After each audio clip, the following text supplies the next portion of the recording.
2차에서 가장 중요한 것은 바로 연습. 2차 시험에서 가서 내가 절대 실수를 하지 않으려면 지금 완벽히 연습해야겠다. 그리고 슬럼프의 영향을 받지 않을 정도로 완벽하게 연습을 해야겠다라고 생각을 하면서 계속 연습을 해나간 것 같습니다. 지난주 11월 7일에 유아임용고시 1차가 치러졌습니다. 그리고 나서 2차 준비하기 전까지 일주일 동안 푹 쉬셔야 한다는 이야기가 많은데 우리 선생님들 푹 쉬셨는지 궁금합니다. 잘 쉬셨나요? 네, 누구든지 그 일주일은 푹 쉬라고 이야기를 많이 하는데 진짜 중요해요. 왜냐하면 2차는 정말 체력으로 많이 딸리기 때문에 선생님들 일주일 동안 푹 쉬셨길 바라면서 이야기 한번 시작해 볼게요. 먼저 2차 준비에 대한 저의 의견을 말씀드리려고 해요. 선생님들 가채 신경 쓰지 말고 모두 2차 준비하셨으면 좋겠습니다. 그 이유는요, 지금 컷이 어떤지 예상이 되시나요?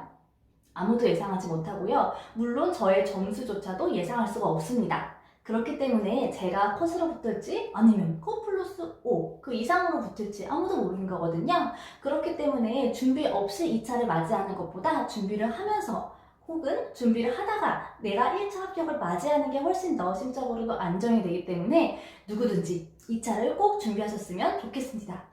그리고 저는 초수예요. 누가 봐도 탈락인데 그래도 2차 준비를 해야 될까요? 라는 선생님들 계시는데 저도 처음에 재학생으로 공부를 했을 때 2차 준비를 시작했었어요. 근데 그때 너무 힘이 들어서 1차 발표가 나면서부터 2차 스터디를 그만하기는 했는데 제가 그때 스터디를 했던 경험들이 2차 준비를 할 때 정말 피와 살이 되었었어요. 그렇기 때문에 걱정하시는 분들 모두 2차 준비 꼭 하셨으면 좋겠습니다. 그리고 2차에 대해서 걱정들이 많으세요. 두려워요. 내가 합격할 수 있을까요? 뭐부터 시작해야 될지 잘 모르겠어요. 하시는 분들 많으세요. 먼저 두려우신 분들은 지금부터 시작해야 내가 2차 시험에서 떨리지 않고 잘할 수 있을 것이다 라는 마음으로 마인드 컨트롤을 하셔야 되는 게 필요하시고요. 그 다음에 제가 합격할 수 있을까요? 라는 생각 가진 선생님께서는 지금 그만두실 거 아니잖아요. 나중에도 2차 준비하시게 될 테니까 꼭 스터디 경험만이라도 선생님들께서 해줬으면 좋겠어요. 그리고 무엇부터 해야 될지 잘 모르겠어요 하는 선생님들 많으세요. 그래서 선생님들을 위해 제가 스터디, 그리고 면접, 그리고 수업 실현에 대해서 3가지 영상을 준비하려고 합니다. 그 영상 보시면서 같이 준비하셔도 좋고, 그리고 다양한 합격 선생님들의 합격 수기가 블로그나 우리 유치원 임용고시 카페에도 굉장히 많이 나와 있어요. 그런 합격 수기를 보면서 과연 합격 선생님들은 2차를 준비를 어떻게 했는지, 무엇부터 시작했는지 알아보면서 선생님들만의 계획을 짜가시는 것을 추천드립니다. 네, 그럼 가장 궁금해하시는 주차별 계획을 먼저 말씀드릴게요. 1주차에는 무조건 휴식입니다. 다들 잘 쉬셨죠? 네, 그리고 2주차부터 바로 구상을 하거나 바로 시연을 하기가 너무 어려워요. 매우 어렵기 때문에 첫째 주에는 먼저 면접으로서는 제가 입으로 말하기 위해서는 굉장히 많은 배경지식들이 머릿속에 있어야지만 말로 나오기 때문에 2주, 3주차에 거쳐 우리 선생님들 잘 아시는 회의실, 그리고 놀이 자료집, 그리고 세책이 중요한 지역이라면 우리 지역의 실책도 알아보시는 게 좋고, 그리고 제가 면접에서 말씀드리겠지만 다양한 보도 자료도 보시는 것도 필요합니다. 그리고 수업에서는 뭘 보여야 하나요? 라고 이야기하는 선생님 계실 거예요. 수업에서는 바로 다양한 수업 유형들을 한번 보시는 게 필요하고요.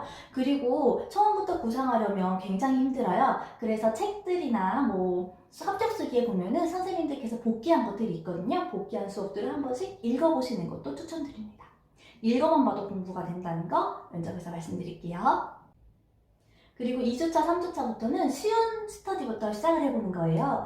면접에서라면 다양한 시사, 내가 관심 분야, 그리고 놀이, 그리고 지역의 시책들, 그렇게 다양하게 주제들이 나오겠죠? 그 주제들별로 스터디를 하나씩 만들어서 하루에 하나씩 문제를 내고 그 문제를 풀어보는 스터디를 해보는 거예요. 이것도 면접에서 자세히 말씀드릴게요. 그리고 수업은 저희 교육과정이 놀이 중심으로 바뀌었기 때문에 지금서부터 중요한 교사의 역량은 아이들의 다양한 상황, 그리고 관심과 흥미 속에서 어떠한 놀이와 활동, 그리고 어떠한 형태로 아이들의 관심, 흥미, 교육적인 경험을 확장시켜주느냐, 그러한 교사의 역량이 굉장히 중요해요. 그렇기 때문에 다양한 우리 유아들의 상황 속에서 다양한 놀이 장면을 캐치해내고 다양하게 지원을 해줄 수 있어야 돼요.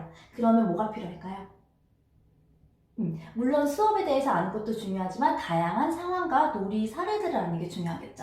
그렇기 때문에 아까 봤어야 했던 놀이 사례집을 보면서 스터디를 하시는 것도 추천드립니다. 이제 실제로 연습을 해보는 거예요. 나의 배경 지식이 좀 쌓았다면 처음부터 막 이렇게 블라블라 말하기가 굉장히 어려운 거 알고 계시죠? 그래서 배경 지식을 쌓은 후에는 미리 구상을 해보는 거예요. 수업도 마찬가지로. 그래서 면접과 수업을 미리 A4 용지나 구상을 해본 후에 말하기 연습을 해보는 거예요. 이 과정도 굉장히 힘듭니다, 선생님들. 그래서 4주차 정도에 내가 글을 써서 말하는 게 연습이 됐다면 5주차, 6주차, 제가 시험보니까 9주차까지 있더라고요. 9주차까지는 즉석에서 구성을 하고 즉석에서 시연을 하는 것을 연습해보는 거예요. 이 과정이 굉장히 중요합니다. 왜냐하면 실제 시험은 딱 들어가서 문제를 보고 15분, 20분, 뭐 지역에 따라 다르겠지만 구상을 해서 바로 이야기를 하거나 시연을 해야 하는 과정이에요. 그렇기 때문에 나의 위기 대처 능력이 굉장히 중요합니다. 그래서 미리 구상을 해보는 것도 중요하지만 5주차부터는 즉석에서 구상을 하고 즉석에서 시연을 하는 것을 꼭 연습하기를 추천드릴게요. 그리고 대망의 9주차에는 마지막 시험을 위해서 예상 문제나 내가 부족했던 것들 마지막으로 한 번 더 돌려보는 거 꼭 필요합니다. 그리고 면접에서 내 배경 지식을 넣는 거는 2, 3주차만 하는 게 아니라 9주차까지 계속 이어가야 해요. 저도 마찬가지로 놀이에 대한 내용이나 다양한 일기 자료를 9주차까지 매번 읽으면서 계속 제 배경 지식을 채워나갔어요. 그리고 읽지 않으면 배경 지식이 사라지기 때문에 꼭 계속 읽는 거 추천드립니다. 그리고 2, 3주차에 같이 해야 될 것 바로 나의 교직관 정립하기. 간혹 어떤 지역에서는 아이들을 바라볼 때나 아니면 학생들을 바라볼 때 그리고 선생님들과의 사이에서 교사들의 교육관을 물어볼 때가 있어요. 그런 교육관을 물어볼 때 말문이 막힌다면 저 선생님은 자신의 교육관에 대해 한 번도 생각해보지 않은 사람이구나 라는 인식을 보여줄 수가 있어요. 그래서는 안 되겠죠. 그렇기 때문에 2, 3주차에 한번 선생님의 교육관을 쭉 점검을 해보시고 그것도 9주차까지 잊지 않도록 계속 연습해보는 거 꼭 중요합니다. 어느 스터디가 도움이 되었나요? 라고 물어보는 분들 계세요. 단연 번개 스터디예요. 번개 스터디 진짜 강추합니다. 번개 스터디에 대해서는 제가 스터디 챕터에서 다시 알려드리도록 할게요. 그리고 스터디를 얘기하기 전에 저는 강의를 들었나요? 라는 질문을 많이 들었어요. 저는 강의를 들었습니다. 어떤 강의를 들었나는 제가 홍보가 될 수 있기 때문에 따로 얘기는 드리지 않고요. 제가 강의를 들었던 이유에 대해서 말씀드리려고 해요. 제가 강의를 들었던 이유는 바로 다양한 지식을 습득하기 위해서입니다. 물론 스터디만으로도 가능하고 물론 개인 공부만으로도 가능해요. 근데 저는 다른 사람들도 2차 강의를 들을 거고 거기서 다양한 정보를 얻게 될 텐데 제가 그거를 놓치는 것을 하고 싶지 않았어요. 그래서 저는 2차 강의를 들으면서 2차 강의에서 나눠주는 모든 자료들을 읽고 제 머릿속에 넣었습니다.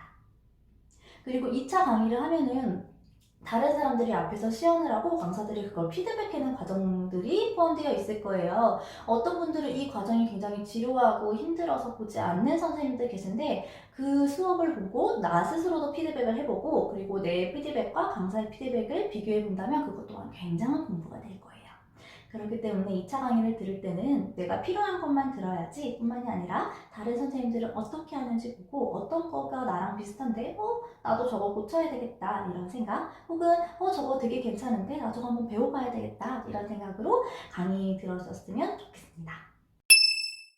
2차에서 가장 중요한 것은 바로 연습! 연습이 제일 중요해요. 누구나 다 하실 이야기라고 생각을 해요. 근데 연습이 굉장히 어렵죠.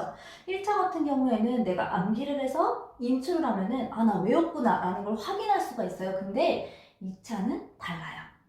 내가 열심히 연습을 해서 한 계단을 상승하더라도 일주일, 한 3일, 짧게는 이틀 만에 그 계단을 다시 내려올 수가 있어요. 이게 신기하게도 내가 못하는 유형과 분야가 있을 수 있지만 나의 컨디션에도 영향을 받아요. 그래서 2차는 굉장히 슬럼프가 폭이 깊고 또 주기도 굉장히 짧아요. 저 같은 경우는 한 7주 차쯤에 3일에 한 번씩 슬럼프가 왔던 것 같아요.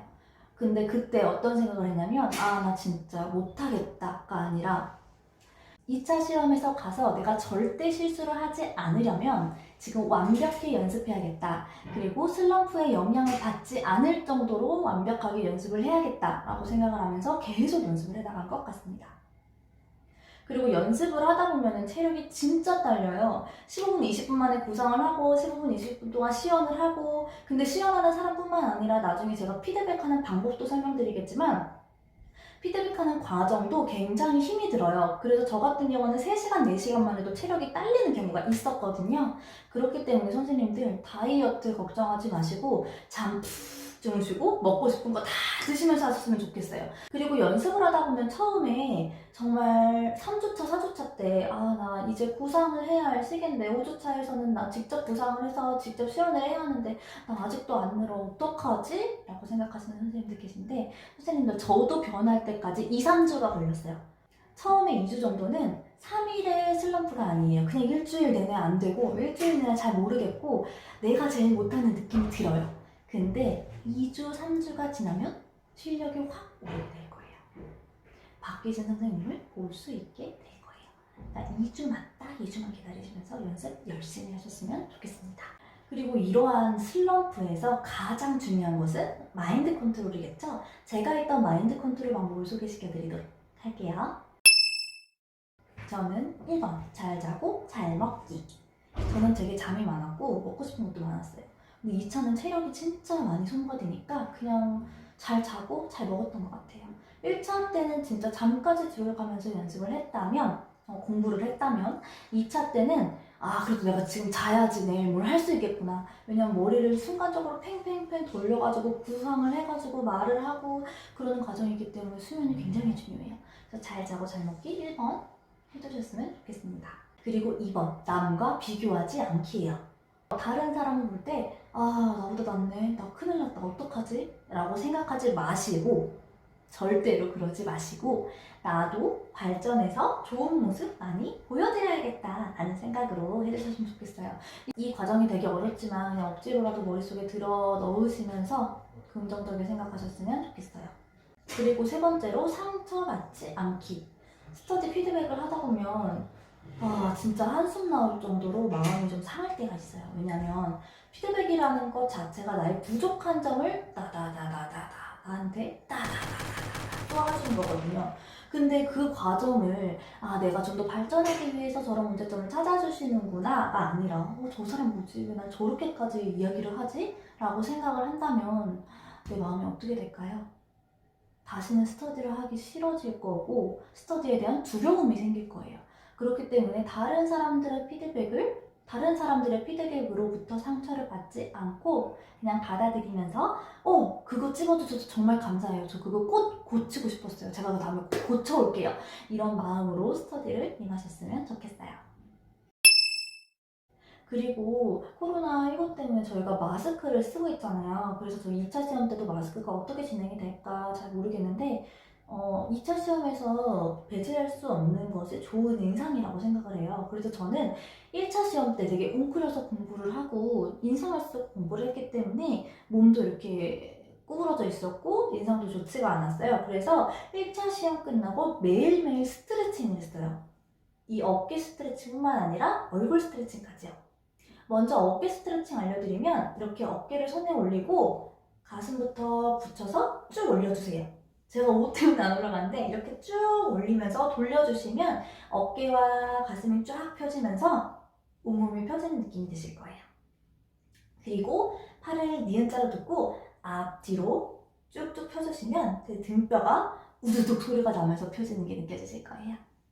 그리고 표정 연습을 할 때는 우리가 아, 에, 이, 오, 우 하는 것도 있지만 한국말 발음보다 A, B, C, D 이 영어가 입이 더 길게 벌어진다고 해요. 그래서 저는 미세먼지가 많은 겨울에 있었기 때문에 그냥 마스크를 쓴 채로 길을 걸어갈 때도 그냥 A, B, C, D, E, F, G 말하면서 돌아다녔어요. 어때요? 마스크 써서 안 보이는데.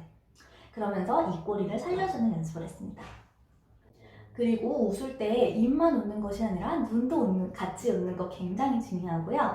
그리고 제가 2차 시험장에서도 했던 스트레칭인데 저는 구상을 하고 수업 시간 때 구상을 하고 1분 정도가 남았어요. 그래서 그때 혓바닥을 쫙 내밀고 고개를 좌우로 돌려주는 거예요.